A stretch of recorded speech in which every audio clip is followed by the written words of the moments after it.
Hey guys, welcome back. So now we're getting back into the Joker series as we follow Jim Gordon, who discovers some very disturbing things about the network. And with the way that it's done, you can just tell that the Joker, he just wants Gordon to know all this. Like there's nothing we've seen Gordon find up to this point that the Joker didn't want him to find. And this one just takes us deeper into that rabbit hole. So let's get into it. But first, if you're new to the channel, be sure to subscribe to catch us spills every week. And don't forget to hit that bell up top so we can squat up in the comments for the first hour. Alright, so picking back up with your Gordon Vengeance team up, with Vengeance recently discovering how and why she was created just to kill the Joker, which was a revelation that caused her to want to seek her own freedom. Because since this bloodlust for killing the Joker is just wired into her DNA, she has to do it to be free. But instead of doing it for the scientists and the leaders of Santa Prisca, she had instead sought out Gordon, because with her desire to kill the Joker being wired into her DNA, it really just set the stage for the two of them to have this mutual benefit if they come together, because Gordon wants the Joker dead but he can't do it, and Vengeance needs the Joker dead or she'll just have this perpetual desire to kill him. So she came to Gordon like, let me be your vengeance, she'll kill the Joker for him and everybody's gonna be happy. But with them coming to this agreement of sorts, this is what takes the two of them over to Majorca, Spain, because this is where Vengeance believes that the Joker had taken the surviving lead scientist, who just happens to have an extra lab over here on his estate. But also with the two of them making their way there, Gordon, he starts to make conversation, and with doing this he tells Vengeance a bit more of his backstory. But even with him attempting to tell Vengeance his story, he quickly begins to realize that for the most part it's a Joker story, because when he brings up Barbara, it gets into the killing joke. And of course when you get into the conversation of where Gordon was, he was at the amusement park getting driven out of his mind. And even though Gordon would build back up over the years, the Joker would then just tear him down again, like with the death of his second wife, Sarah Essen, the death of his son, James Gordon Jr., and all the events that have taken place in between. And of course with hearing this, it's enough to get Vengeance amped as if she wasn't already. But also with Gordon, with him coming here in this whole arrangement with Vengeance, it's really got him in a place to where he's having second thoughts. But the whole time while he's thinking whether to call Barbara or get Batman, and how much sense it would make to stop all of this right here and now, but even anytime that it crosses his mind, he still doesn't do it. And it's almost like he's noticing himself allowing this to happen. But when they arrive here, we then jump over to Barbara, who's at the clock tower looking to see if she can find any clues from the Talon who had recently attacked her had left behind. But also while she's doing this, she's talking to Julia Pennyworth, who's down in Santa Prisca getting as much information as she can before more security shows up. But with her collecting all this information on the Venom serum, its developments, and the history of the program, she finds a ton of information. But when she does, it's all hard copy, which makes sense because if it was digital, this would have been got leaked. But while she's down here, she's able to go through a lot of this and take pictures, because it's likely once they find out that their archives have been compromised, they'll just end up destroying everything that was there. But then it's also here where we see Julia go through a bit of the history of the Venom serum, which was originally derived from the miraculous vitamin, better known as Miraclo, from Rex Tyler, which at one point was then taken by General Timothy Slaycroft, who had brought it down to Santa Prisca, to where from there the higher ups in Santa Prisca made deals internationally. But it's also here where Julia finds out that the secret leaders who are running Santa Prisca now, that they're the same generals who had built Peña Duro, who had also created Bane. And as Julia continues to go through these archives, she also finds that one of Santa Prisca's American contacts sold a missile to a supervillain, and with hearing that right away, Barbara just knows that that's referring to the Joker as far as what led to the events of death in the family. But on top of that, it also immediately makes Barbara nervous, with her just now discovering that there's much deeper ties, almost as if there's been a larger story playing out this whole time that they were unaware about, which just hits closer to home every time. And so with going back over to Gordon and Vengeance, as they make their way into this house, like it's pretty clear that somebody's been there, with there being like a trail of bodies just heading inside. And with Jim walking into this, like he admits that he's a bit rusty from his days as commissioner, because from his experience, like when you walk into situations like this, you gotta constantly be on edge because you don't know if the shooter's just hiding somewhere ready to pop out. But ironically enough, as they make their way inside, they find the Joker just sitting there, along with the chief scientist just having a cup of tea. But when Gordon and Vengeance make their way in, right away Vengeance, she sees the Joker and she just sees red, because with him just sitting there, all she sees is space and opportunity.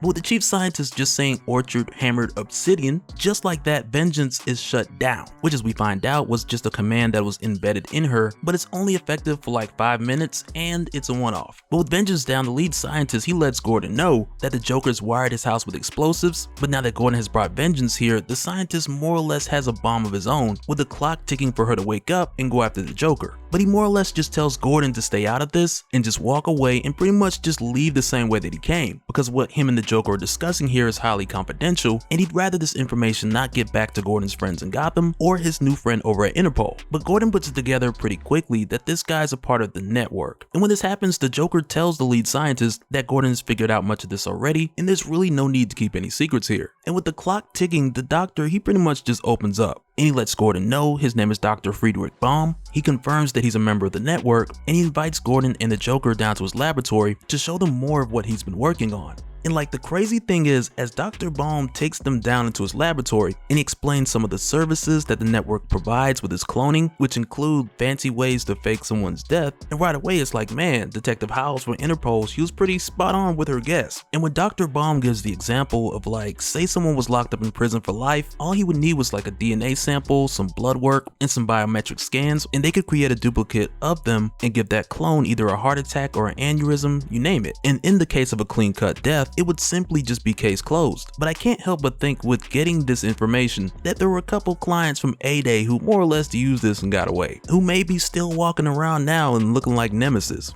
And you guys know who I'm talking about. And also with Dr. Baum describing the process to where at some point the duplicates would need to be planted, and to do so they would just pay off a security guard or whoever to quietly get it done, but then later on they would kill that guard just to make sure they stayed quiet. But aside from this, they would also produce a number of brain dead bodies which were exclusively sold to high-end clients for meal consumption. And amongst those clients, of course, you got like the Samson family. But aside from them, the network has accumulated other clients who purchased this product from around the world, some of which with high-end restaurants, which include secret menus. But with hearing all this, Gordon stops the whole thing and he's more or less like, dude, like, why are you telling me all this? And it's here where Dr. Baum lets Gordon know that he'll never see consequences for these actions because he has powerful connections in high places who would just let him go if he was taken in. But also he expresses that if he were to get into the wrong hands, he would be dead in a matter of hours. And with the way that he emphasizes himself, it really imposes the idea of him also using the copy system just to make sure that too much information doesn't get out and into the wrong hands. And it also begs the question of, is this actually him? But then it's from here where the Joker, he pretty much cuts the small talk and he lets Gordon know that Mr. Baum is talking around the real reason why they're here. And it's from here where Dr. Baum takes them into the next room, which is just filled with botched attempts at trying to clone the Joker, all of which who are alive, more or less. But with showing them this, Dr. Baum, he explains the complication and he lets Gordon know that the chemicals which stained the Joker's skin, they had damaged his genetic material, making the process of creating a clone of the Joker more or less a fool's errand. But with seeing this right away, Jim aims at the Joker like, why would you do this?